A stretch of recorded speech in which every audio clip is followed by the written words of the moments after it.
Good morning, my brothers and sisters. Welcome to episode number 28 in the book of Philippians. I think this is the concluding chapter or conclusion of Philippians. That is, we are going to title this Reminding from Philippians. That is, we're going to bring stuff back to our mind, bring it into our mind again, because Philippians is a book about setting of the mind. Yesterday, in mostly chapters 1 and up to 2.5 or so, the message was to man up and to be brought to completion and have full courage and get up rather than getting out. And this is a matter of life and death that we're going to have to strive towards and progress and hold on to people, hold on to faith.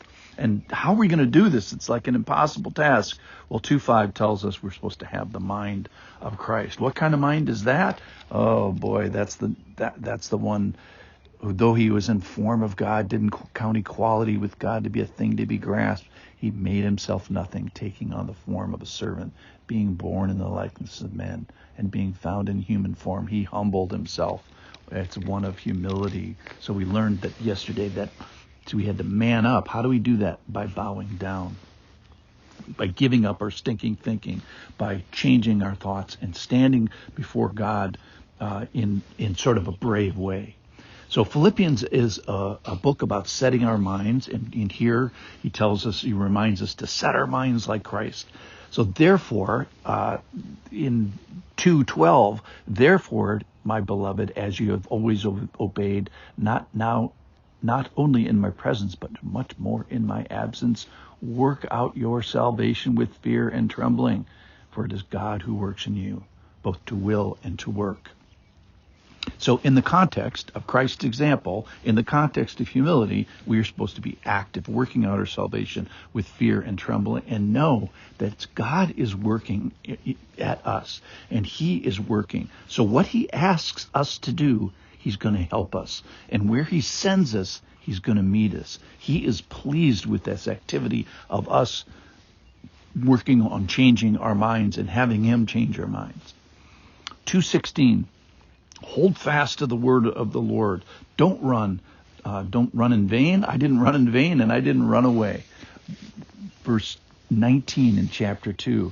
Then Paul asks this next question. He says, well, he was the first generation of Christianity, but he's not going to be the last. He doesn't know this, but he's probably not. So how are we going to get the next generation ready for the next generation? Who's going to be getting ready for the next generation?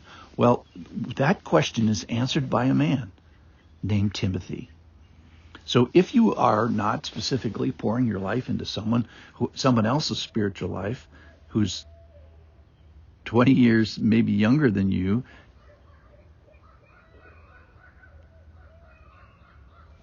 that's the owl this morning, you should be. Chapter 3, Paul is going to describe what things count and what things don't count. He describes the things that he has traditionally had as credentials. He's going to say they're in the poo pile.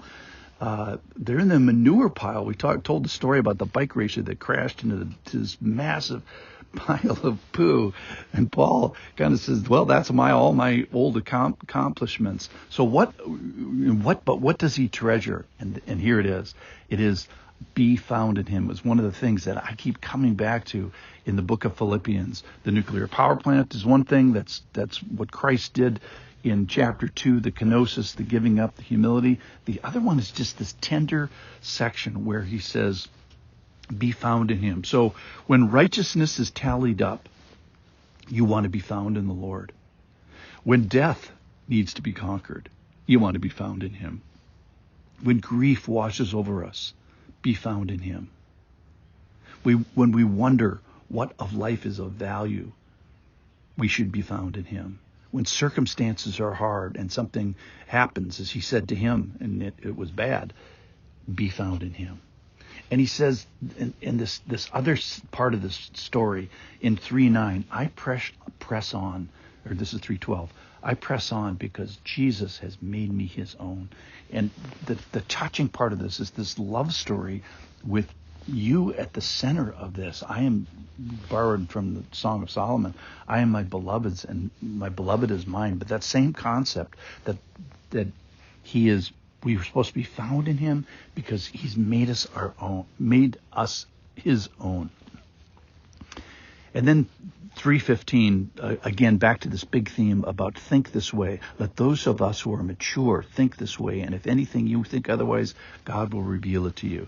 So he wants us to move towards a way of thinking that is mature, set, defined. The thinking actually involves some forgetting. Forget what's behind and looking what's forward. He says, keep your eyes on some particular people. That is, people that have an imitatable life, specifically Paul's and anybody else's who live this in a imitatable life. Then we learned our best thing about our bodies in 3:21. The best thing about your body is that it is transformable, and it is going to be like God's glorious body. We get this great taste of heaven in the book of Philippians.